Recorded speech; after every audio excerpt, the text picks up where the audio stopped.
personnage que j'affectionne particulièrement. J'affectionne ce personnage parce que c'est pas nécessairement un personnage premier comme on a l'habitude, comme Moïse, comme David, comme ces grands personnages que l'on connaît, mais c'est un personnage qui revêt une importance capitale dans la construction d'Israël. Non pas capitale par le rôle qui lui a été attribué, mais capitale par la manière dont justement il va se comporter par rapport à un rôle qu'il va peut-être refuser. Ce personnage, c'est un personnage qu'on trouve 14 fois dans la Bible. Plutôt, il y en a 14 qui portent ce nom. Donc si je vous dis qu'il y en a 14 qui s'appellent de ce nom-là, vous pensez à qui? Non, pas David. On n'a pas 14 David dans toute la Bible. Bon, c'est une question piège, vous avez compris. C'est Jonathan. Il y a 14 Jonathan dans toute la Bible. Il y en a qui sont grands prêtres, il y en a qui reviennent d'exil, il y en a dont on sait peu de choses, mais ils sont dans les généalogies. Mais pour beaucoup de ces 14, à peu près 7 d'entre eux, on a une partie d'histoire dans la Bible. C'est donc un des prénoms les plus courants de la Bible. Un des prénoms, j'allais pas dire les plus importants, mais un prénom qui était usuel, et non seulement usuel, mais qui va permettre à des hommes de se différencier par rapport à d'autres. Jonathan. Jonathan, voilà un beau personnage. Je vous invite à ouvrir vos Bibles et on va lire peut-être la dernière fois où on rencontre Jonathan avec David. La dernière mention de Jonathan, bien sûr, c'est au moment de sa mort. Mais on va lire un passage qui a lieu juste avant. On est dans une circonstance extrêmement difficile pour David. C'est vraiment le moment où on est à l'apogée de l'opposition qui existe entre Saül et David. Je reviendrai dessus au niveau de l'histoire après. On est dans un moment dans lequel le roi, Saül, en veut tellement à la vie de David qu'il monte toute son armée pour aller le rechercher et pour le faire mourir. On est au chapitre 1 Samuel 23. Et donc David va s'enfuir. Il y a déjà eu plusieurs occasions où il a pu tuer Saül, mais il ne l'a pas fait. Il est vraiment à la fin. Et donc on va reprendre dans cette fuite, dans cette dernière fuite de David, avant que Saül ne tombe ailleurs. Voilà ce qui se passa. Donc 1 Samuel 23, à partir du verset 14. David s'installa au désert, dans un endroit escarpé. Or, tandis qu'il était installé dans les monts du désert de Ziph, Saül le cherchait tous les jours, mais Dieu ne lui livrait pas. David vit que Saül était sorti pour attenter à sa vie. David était au désert de Ziph, à Orthaph. Alors Jonathan, fils de Saül, se rendit auprès de David à Orthaph pour affermir en Dieu son courage. Il lui dit « N'aie pas peur, Saül, car Saül, mon père, ne pourra pas t'atteindre. C'est toi qui deviendras roi sur Israël, et moi je serai ton second. Saül, mon père, le sait bien lui-même. » Ils conclurent tous deux une alliance devant le Seigneur. David resta à Orthaph, et Jonathan s'en alla chez lui. Jonathan, c'est un personnage particulier dans cette histoire. Au moment où Samuel va aller choisir Saül, Saül a déjà 30 ans. Vous pouvez reprendre toutes ces histoires, vous les relirez dans 1 Samuel, l'ensemble du livre de 1 Samuel qui relate toute l'histoire de la royauté et comment la royauté a été mise en Israël jusqu'à la chute de Saül. Et c'est dans cette histoire que l'on va voir apparaître Jonathan. La première information que l'on a, c'est que Saül il a 30 ans, lorsqu'il va rencontrer pour la première fois le prophète. Et il y a une information intéressante qu'on peut lire entre les lignes, qui se trouve dans la comparaison qui existe entre les deux généalogies, la généalogie qu'on trouve dans 1 Samuel et la généalogie qui se trouve dans Chroniques. Alors je sais que pour beaucoup les généalogies, ça fait peur quand on les a dans la Bible. Mais voilà un élément intéressant que la comparaison des deux généalogies nous apporte. La première généalogie qu'on trouve dans 1 Samuel, elle nous est donnée au tout début de la royauté de Saül. Et dans cette généalogie, Saül a 5 enfants, 3 garçons, 2 filles. Dans la généalogie de 1 Chronique, 1 Chronique 8, pour ceux que ça intéresse et qui veulent aller voir, on se retrouve avec Saül qui se retrouve cette fois-ci avec 4 garçons et 2 filles. Et on a même des textes qui nous rapportent qu'il a eu jusqu'à 7 garçons. Comment se fait-il que des généalogies puissent se tromper à ce point-là? Particulièrement quand on sait le souci que le Chronique, et donc Esdras, met en place pour faire l'inventaire généalogique et pour permettre au peuple de savoir d'où il vient. Une des explications, c'est tout simplement qu'il y a une généalogie qui est donnée au moment où Saül va être nommé roi, celle de 1 Samuel, et une autre qui est donnée au moment où Saül, après sa royauté, dans lequel on fait l'inventaire des enfants qui auraient pu hériter. Et ça nous donne une première information importante. C'est que Jonathan était déjà né lorsque Saül a été proclamé roi. Ce qui veut dire que lorsque Jonathan va rencontrer David, ils n'ont pas le même âge. Dans notre pensée moderne, à l'heure actuelle, dès qu'on parle de Jonathan, de David et Jonathan, on pense tout de suite à 2 amis du même âge qui copinent ensemble. À tel point qu'il y a même une association dite chrétienne qui se rassemble pour dire voilà, David et Jonathan, c'est la justification de l'homosexualité dans la Bible. On a 2 hommes, de même âge, de même sexe, dans lequel on dit qu'ils s'aimaient profondément, au point même, comme on dit même, on le lira tout à l'heure, que David préférait son amour pour Jonathan à l'amour des femmes. Vous trouvez ça dans le 2e livre de Samuel, dans la belle et la magnifique prière que David fait. Alors on interprète ça avec notre regard à nous. Déjà le mot amour, et on reviendra dessus, c'est forcément un amour qui est sexué chez nous. Alors que ce n'est pas nécessairement ça. Et ensuite, comme on se projette avec David et Jonathan du même âge, on imagine tout ce que nous, on refoule en nous-mêmes. La première information qu'on sait sur Jonathan, c'est que Jonathan, il était né avant même que son père ne soit roi. Et peut-être et certainement plus. Et ça va être confirmé dans la suite du récit. Parce que dans la suite du récit, toutes les grandes victoires militaires que Saül va avoir, Jonathan va lui être associé.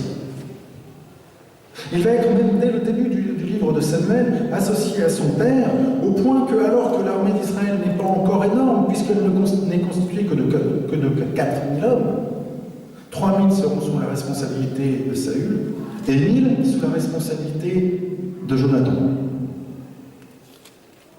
David, il n'est toujours pas apparu. David, c'est toujours pas le gamin dont on va nous parler qui va venir lorsqu'il y aura Goliath. David n'est toujours pas là.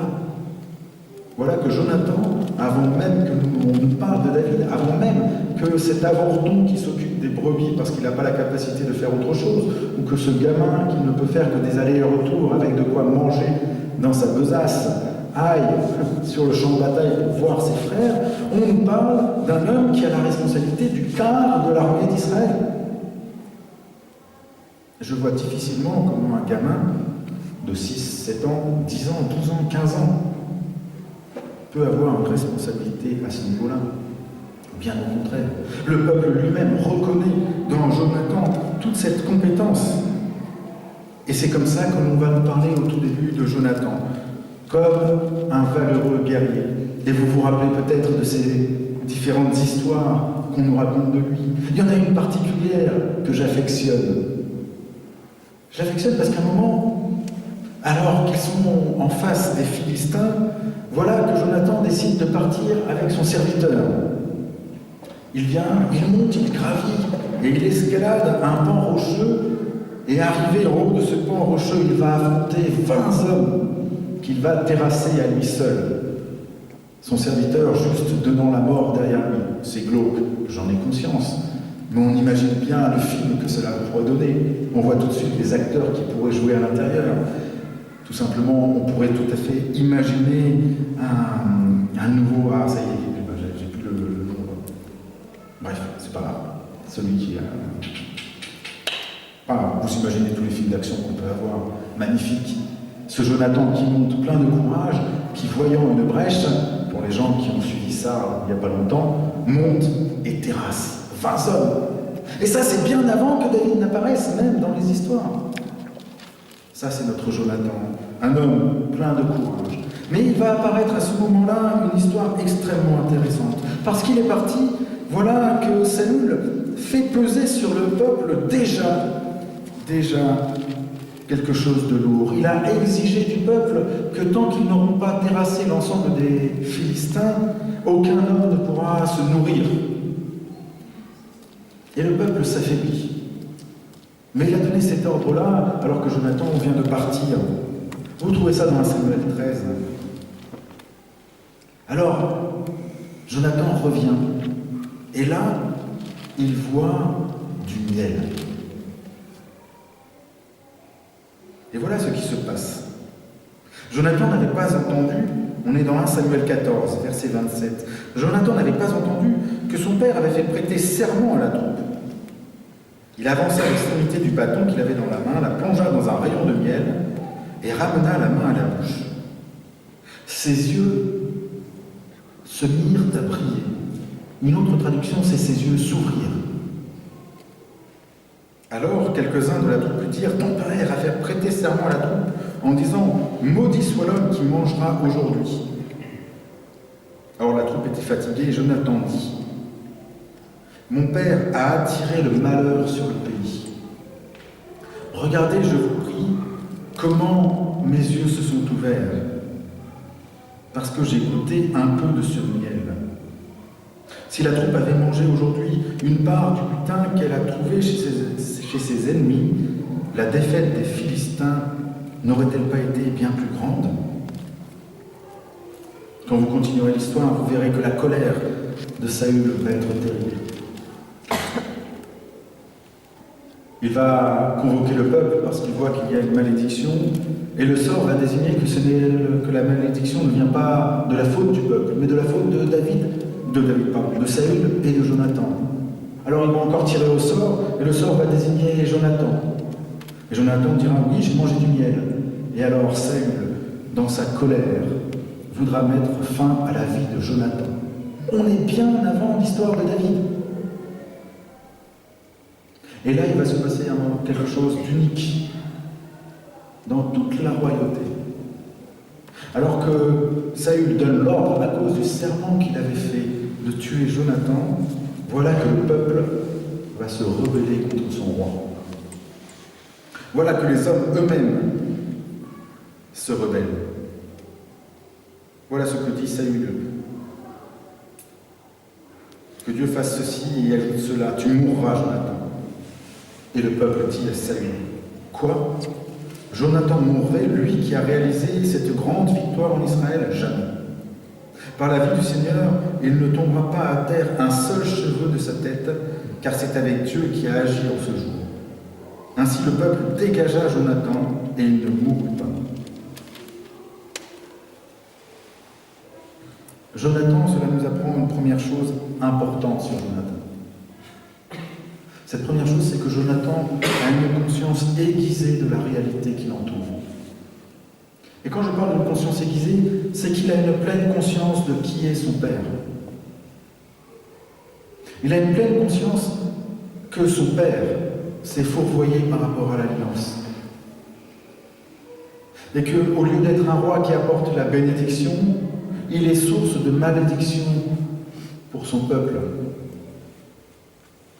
C'est pas évident à avoir comme posture. Jonathan, c'est le fils aîné de Saül. Techniquement parlant, c'est lui qui doit hériter du trône. Ce que n'importe quel fils de roi, lorsqu'il considère que son père n'est pas un bon roi, fait, et on va le voir un nombre de fois incalculable dans la suite de l'histoire d'Israël, c'est de tuer son père pour prendre sa place. N'est-ce pas d'ailleurs ce que des fois nous faisons par rapport à nos pères? Et pas simplement nos vrais pères, mais des fois nos pères spirituels. Ou lorsque nous ne sommes pas d'accord, ce que nous cherchons, c'est à le tuer pour prendre sa place. Comme dans une quête de puissance et de reconnaissance, Jonathan n'a pas du tout cette attitude-là. Il a une vision réelle des choses. Il a clairement vu qui était son père. Et il ne se fourvoie pas dessus. Et il en assume pleinement la conséquence. Mais il y a une autre chose qui est importante chez Jonathan, c'est que c'est un homme qui est lié à l'alliance.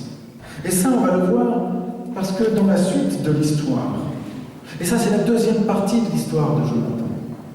À 4 reprises, Jonathan fera alliance avec David.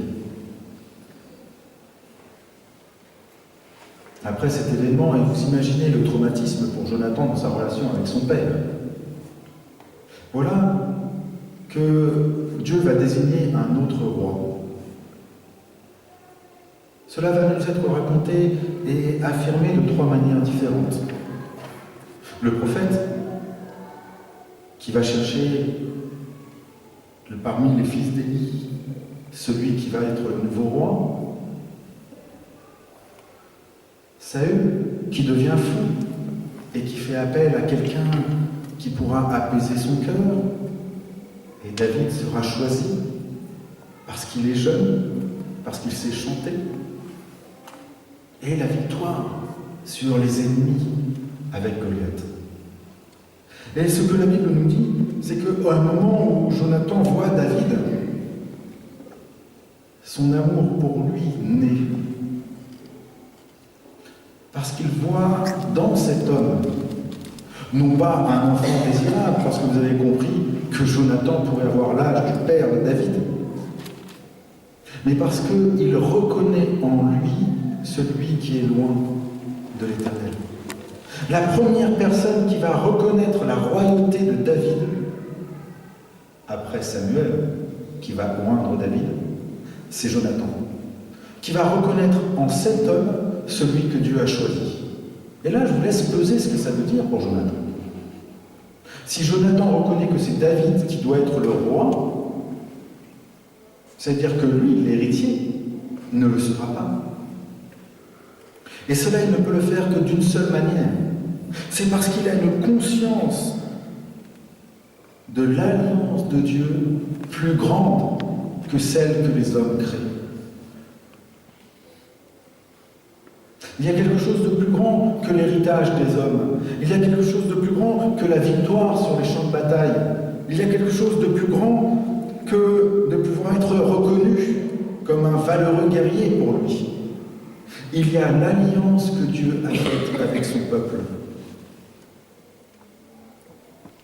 Alors, être fidèle à cette alliance, c'est reproduire cette alliance. Et c'est ce que Jonathan va faire à 4 reprises.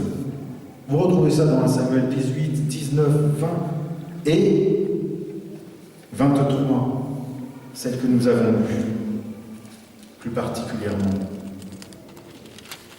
Lorsque, en reprenant cette dernière fois où Jonathan vient sceller cette alliance, il lui dit quelque chose d'extraordinaire. Voilà ce qu'il lui dit. Il lui dit, n'aie pas peur, Saul, mon père, ne pourra pas t'atteindre. C'est toi qui deviendras roi d'Israël. Moi, je serai ton second. Et Saül le sait bien. Ils conclurent tous deux une alliance. Et pourquoi il est venu le voir? Le texte nous dit, il est venu le voir pour l'affermir en Dieu. Ou plus précisément pour affermir le courage de David en Dieu. Non seulement Jonathan voit en David le futur roi, mais en plus il va donner à David une bénédiction spirituelle pour que David puisse aller jusqu'au bout.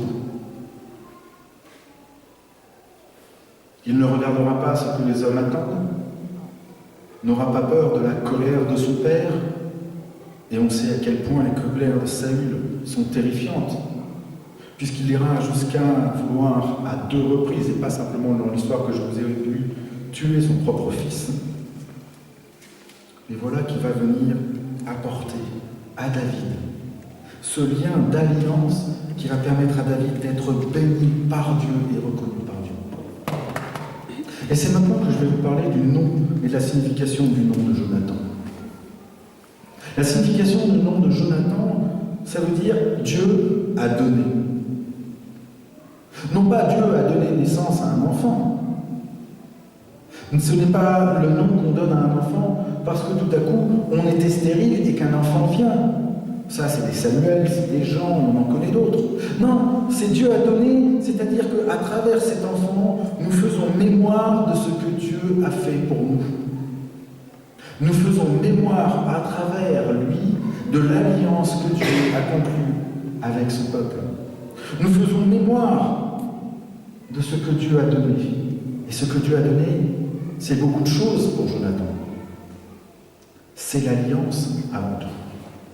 Et c'est donc pas anodin si toute la vie de Jonathan, à partir du moment où il rencontre David, elle est parsemée par ses alliances. Parce qu'il peut pleinement vivre ses alliances, parce que lui-même, dans son nom, porte le souvenir de cette alliance première qui a été passée entre Dieu et son peuple. Cette alliance qui a été faite au Sinaï. Cette alliance qui permet pleinement la liberté. Dieu a donné.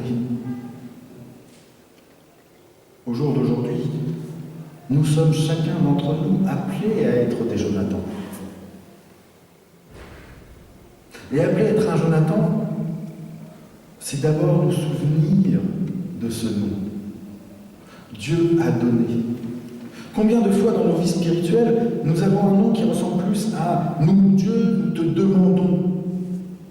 Dieu, nous sommes en manque. Dieu vient remplir nos vides et nos manques. Ce qui est une réalité de ce que Dieu peut faire. Mais être un Jonathan et pleinement saisir ce que Jonathan apporte dans l'histoire biblique, c'est avant tout nous rappeler de ce que Dieu nous a donné. Et qu'est-ce qu'il nous a donné? Son Fils, son unique. Afin que tous croient en lui ne périssent pas, mais qu'il ait la vie éternelle. Afin que le monde ne soit pas jugé par lui, mais soit sauvé par lui. Ai-je besoin de vous rappeler Jean 3,16 et Jean 3,17? Être des Jonathan, c'est faire mémoire de ce qui nous a été donné. C'est ce que nous avons fait tout à l'heure avec la Sainte Seine. Faire mémoire et nous souvenir de cette vie qui nous a été donnée en Christ, à travers sa mort, mais bien plus à travers sa résurrection. Ce qui nous a été donné, c'est le pardon de nos péchés. Ce qui nous a été donné, c'est d'être une nouvelle créature, d'être revêtu d'un vêtement blanc, de ne plus être prisonnier de notre histoire, prisonnier de notre famille, prisonnier des modèles parentaux que nous avons pu avoir. N'est-ce pas là l'histoire de Jonathan? Un homme qui est capable de se libérer même de son père pour rester et vivre l'alliance avec Dieu. Dieu nous a donné un nom nouveau. Dieu nous a donné un vêtement blanc. Dieu nous donne son Fils. Dieu nous donne la vie. À la Samaritaine, Jésus lui dira, mais si tu savais l'eau que je donne, c'est toi qui me demanderais à boire. Être un Jonathan, c'est nous rappeler que c'est Dieu qui a donné. Et que ce qu'il a donné est suffisant. Être un Jonathan, c'est nous rappeler que l'alliance, c'est ce qui nous permet de vivre aujourd'hui. Et à travers la Sainte Seine, je me rappelle que cette alliance, elle n'est pas conclue entre moi et Dieu. Elle est conclue entre Jésus-Christ et Dieu. C'est Jésus qui scelle une nouvelle alliance avec Dieu. Si c'est moi qui scelle une alliance avec Dieu, le jour où j'échoue, l'alliance est brisée. Mais le fait que ce soit Christ qui ait scellé une alliance et qui par cette alliance me donne la vie, fait que le seul moyen que je peux avoir de perdre cette vie, c'est que Jésus ou Dieu échoue dans l'alliance. Maintenant, vous pouvez avoir beaucoup de foi, de croyance, ou de foi, pour croire que Jésus peut échouer. Je ne me porterai pas là-dessus. Moi, j'ai l'absolue certitude que Jésus-Christ n'a jamais et jamais ne brisera cette alliance. Et ça m'a été donné. Mais il y a d'autres choses que je porte aussi en moi, avec ce prénom de Jonathan. Non seulement se souvenir de ce que Dieu a donné, de cette alliance qui nous s'est donnée en Jésus-Christ, mais l'importance dans notre vie d'associer deux choses. D'associer la réalité et la spiritualité. D'associer ces deux univers qui vont créer en nous la fidélité. Parce que la fidélité de Jonathan pour David, elle ne vient pas d'une affection que l'on a parce que tout à coup on a des atomes crochus pour quelqu'un. Elle vient de cette conjugaison subtile entre j'ai conscience de la réalité qui est autour de moi et j'ai une pleine considération spirituelle et hautement spirituelle de ce monde, dans ce monde qui est autour de moi. C'est ça qui va créer la fidélité chez Jonathan, qui va faire que lui, qui pourrait être le père de David, va être celui qui va le reconnaître. Et d'ailleurs, dans les moments où on dit que Jonathan aima David, dans les traductions hébraïques, dans celle du chapitre 20, on nous dit non pas qu'il l'aima, mais qu'il le reconnut, qu'il lui donna toute sa place, qu'il l'approuva. Être conscient de la réalité qui m'entoure, être conscient du monde qui m'entoure, être conscient de ce qui me fait et de ce qui fait ce monde. C'est quelque chose qu'on va retrouver souvent dans la Bible. David va s'entourer de sociologues. Paul, lui-même, va avoir une conscience aiguisée de ce qui se passe à Athènes, au point que son discours en est pleinement imprégné. La lecture des 7 églises dans l'Apocalypse nous montre à quel point la conscience du temps me permet de comprendre la réalité, non seulement de l'Église, mais des hommes et des femmes qui m'entourent. La conscience de la réalité, ce n'est pas avoir un jugement sur la réalité autour de moi, mais d'avoir la pleine compréhension du fonctionnement de l'homme et la reconnaissance du fonctionnement des hommes et des femmes qui sont autour de moi. Jonathan sait reconnaître les fruits de son père, sait reconnaître et sait mettre des mots dessus. Est-ce que je sais reconnaître dans ma propre vie ce qui m'amène à choisir, à réagir, à avoir peur, à être dans la joie, la réalité, une pleine conscience de notre réalité. Dans la réalité, ce n'est pas de voir le monde plus noir que ce qu'il est, ni de le voir plus blanc que ce qu'il est, mais le voir pour ce qu'il est, dans ce qu'il est. Et le deuxième aspect que nous avons à vivre aussi, c'est cette spiritualité de Jonathan, pour qui l'alliance est plus importante que le projet parental, plus importante que ce que la société dira. Jonathan, dans sa vie, ne va jamais renier son père. Il mourra sur le même champ de bataille que son père. Il mourra dans la même bataille, il mourra de la même manière. Il ne va pas être épargné. Et toute sa vie, Jonathan va rester fidèle à son poste, qui est d'être un chef de guerre. Mais l'alliance que Dieu a faite pour son peuple, la promesse que le roi, ce serait David, Jonathan l'a pleinement intégrée. Et il va encourager David. Être un être spirituel, c'est cela aussi. Ce n'est pas vivre hors du monde, à l'extérieur du monde, en le niant ou bien en le condamnant, en fermant les yeux ou en criant sans agir. Être un être spirituel comme Jonathan, c'est pouvoir aller encourager ceux qui ont été choisis par Dieu. Pouvoir reconnaître l'œuvre de Dieu chez l'homme et la femme qui m'entourent. Jonathan a su reconnaître l'œuvre de Dieu chez David. Est-ce que je suis capable de reconnaître l'œuvre de Dieu dans le frère et dans la sœur qui est à côté de moi? Ou est-ce que mon regard reste centré sur moi-même? Est-ce que le monde se définit simplement par ma conception du monde? Ou est-ce que dans ma vie spirituelle, je suis capable d'être ouvert à l'appel que Dieu a pour mon frère, pour ma sœur, même s'il semble être celui le moins approprié, même s'il est défini comme mon ennemi, celui vers qui je pars en guerre, car les armées de Saül sont parties en guerre contre David. La spiritualité, le cœur spirituel de Jonathan, c'est de reconnaître en l'autre l'œuvre de Dieu. Je crois profondément qu'aujourd'hui, au XXIe siècle, nos églises sont appelées à vivre cela. Ces trois dimensions. Pas simplement nous individuellement, mais notre Église. D'être un lieu dans lequel nous nous souvenons que Dieu a donné.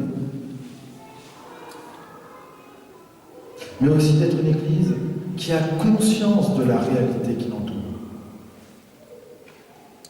Non pas du fantasme que nous avons de la réalité, non pas de la peur de la réalité, mais qui avons conscience de la réalité.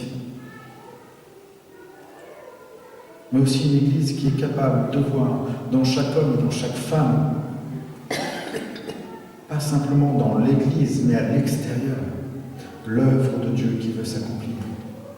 La promesse du salut, celle que nous avons lue tout à l'heure, car Dieu a tant aimé le monde qu'il a donné son Fils unique afin que quiconque croit en lui ne périsse pas, mais ait la vie éternelle. Si nous voulons pleinement faire cette parole nôtre, nous avons bien la promesse de l'alliance, car Dieu a donné le monde. Nous avons bien la conscience réelle du monde qui a besoin de Christ, mais nous avons aussi la conviction que tout homme peut être sauvé. Et si tout homme et toute femme, vous m'avez compris, peut être sauvé, ça veut dire que moi je crois en cet homme et en cette femme. C'est-à-dire que le regard que j'ai sur lui n'est pas le regard qui va faire que je vais lui faire la guerre, que je vais l'exterminer, mais le regard qui va faire que je vais aller le voir dans sa cachette, là où il s'est réfugié, pour le bénir, pour le fortifier. Aussi ennemi soit-il dans ma vie. Il est là, je le crois, le rôle profond de l'Église. Il est là, je le crois, la vocation de cette Église qui s'implante. Apprendre à voir dans l'homme et dans la femme qui est autour de moi la bénédiction que Dieu veut mettre dans sa vie. Apprendre et à voir le monde dans sa réalité et pas dans ma perception de la réalité. Apprendre et dire tout ce que Dieu a donné. Et donc apprendre à dire tout simplement Jésus.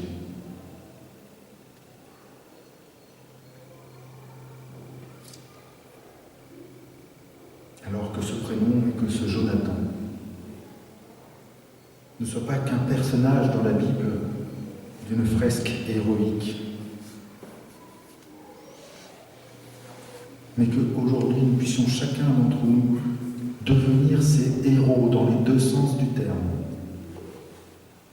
Le héros parce qu'il amène quelque chose et qu'il se bat, mais surtout le héros qui proclame à ce monde la réalité que ce monde peut être sauvé par Jésus-Christ.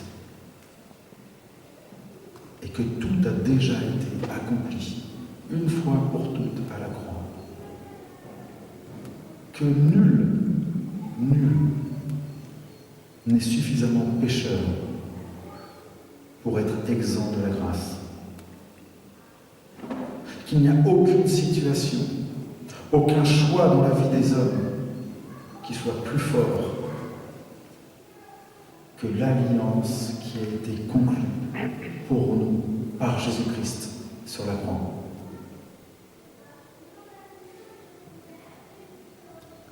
Nous sommes les héros de Jésus-Christ. Nous croyons qu'il est celui qui dirige et qui peut vaincre toutes choses.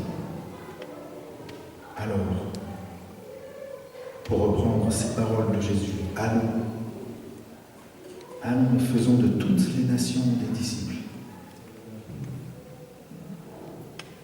Amen. Amen. Je vous invite